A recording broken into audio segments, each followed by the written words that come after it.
In a village painted with every color you can imagine, nestled between rolling green hills and a sparkling river, there lived a young boy named Aalizil. Now Aalizil wasn't just any boy. He had a mind as bright as the morning sun, and a heart as warm as a summer day. His greatest joy was learning something new, whether it was the name of a tiny flower or the secret to baking the perfect honey cake. But his second greatest joy was helping others. If a neighbor needed a hand carrying their groceries, Aalizil was there. If a little bird fell from its nest, Aalizil would gently place it back. His kindness was as well known as the village's delicious mangoes. But every sunny village has a few clouds, and in this village, the clouds came in the form of a group of mischievous kids. They weren't mean-spirited. Not really. But they absolutely loved making trouble. Their laughter was a common sound, but it was usually followed by someone else's sigh. They were masters of the classic prank. You know the type.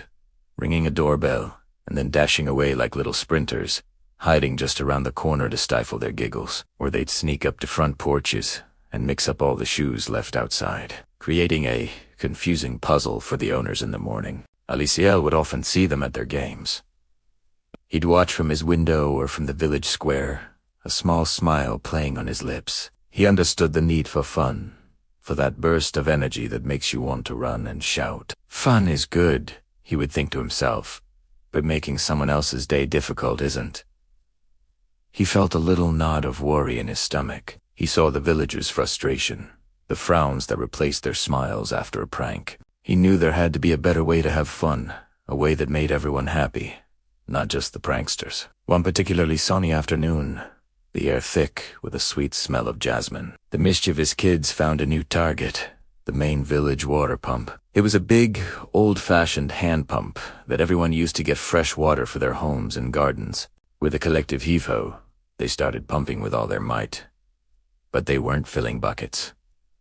Oh no, they were aiming the spout every which way, sending arcs of cool water splashing across the dusty ground. The square turned into a muddy, slippery mess. An elderly woman nearly slipped, dropping her basket of vegetables. A man carrying buckets yelped as they were knocked from his hands, clattering loudly on the stone. Shouts of, "Hey, stop that," and "Watch out," filled the air. The kids just laughed harder, delighted by the chaos they had created.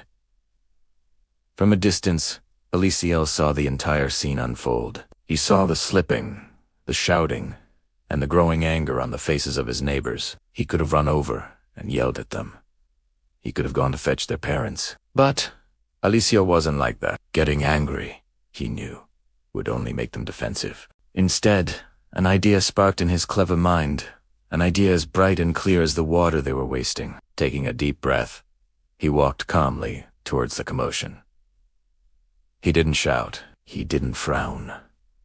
He approached the group with that same warm smile he always wore. "That looks like hard work," he said, his voice friendly and kind. The kids stopped, pumping for a moment, surprised. They were used to being scolded, not spoken to with such gentleness. They eyed him with curiosity, water dripping from their clothes. "I have a better game," Aalizil announced, his eyes twinkling with excitement. A much more fun game. The word game was like magic. Their mischievous grins returned, but this time they were tinged with intrigue. "What game?" the leader of the group asked, wiping a muddy hand across his forehead. "It's a race," Aalizil declared. "A cleaning race. Let's see who can clean up all this mud and water the fastest. We can use these buckets to put the water where it belongs, on the thirsty plants in the village garden. The winner," he paused for a dramatic effect, "gets a whole basket of the juiciest mangoes from my family's tree." If there was one thing these kids loved more than pranks, it was ripe, sweet mangoes. A challenge and a delicious prize. It was an irresistible offer. Their eyes lit up. "You're on," they shouted in unison. A switch had been flipped. The chaotic energy that had been focused on making a mess was now channeled into a new, productive purpose. With a shared look of determination, they immediately turned off the pump. They grabbed the fallen buckets, scooping up the muddy water. They worked as a team, forming a line to pass the buckets to the nearby garden beds, where the flowers and vegetables drank up the water greedily. They scrubbed the stone square with brushes they found nearby, racing against each other. their laughter now filled with genuine, happy effort instead of mischief. Aalizil worked alongside them, encouraging them.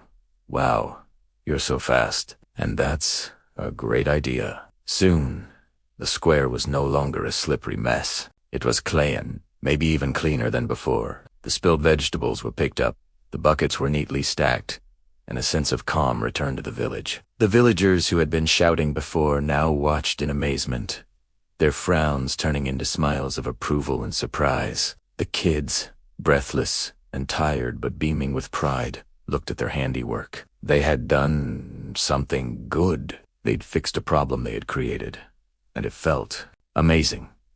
It felt better than hiding after ringing a doorbell. True to his word, Aalizil brought out a big basket overflowing with golden, sun-ripened mangoes and shared them with everyone. As they sat together, enjoying the sweet, juicy fruit, a new understanding dawned on them. From that day forward, something in the village shifted. Aalizil became the unofficial game master. He didn't stop the kids from being energetic or playful. Instead, he guided them. He taught them how to turn their mischievous ideas into helpful challenges and their troublemaking into teamwork. A race to see who could pull the most weeds from the community garden. That was a game. A competition to see who could deliver messages for the elderly villages the fastest. That was a game too. They still played, they still laughed, and they still ran all over the village. But now, their energy brought smiles to people's faces. Their fun didn't create problems, it solved them. The village became a happier, more harmonious place. All because one kind boy understood that true intelligence isn't about stopping the fun, but about guiding it towards something wonderful. And that's the story of Aalizil and the naughty kids. It just goes to show you that a little bit of creativity and a lot of kindness can turn any situation around. Thanks for watching, and remember to spread a little bit of your own positive energy today. Don't forget to like and subscribe for more stories. See you next time.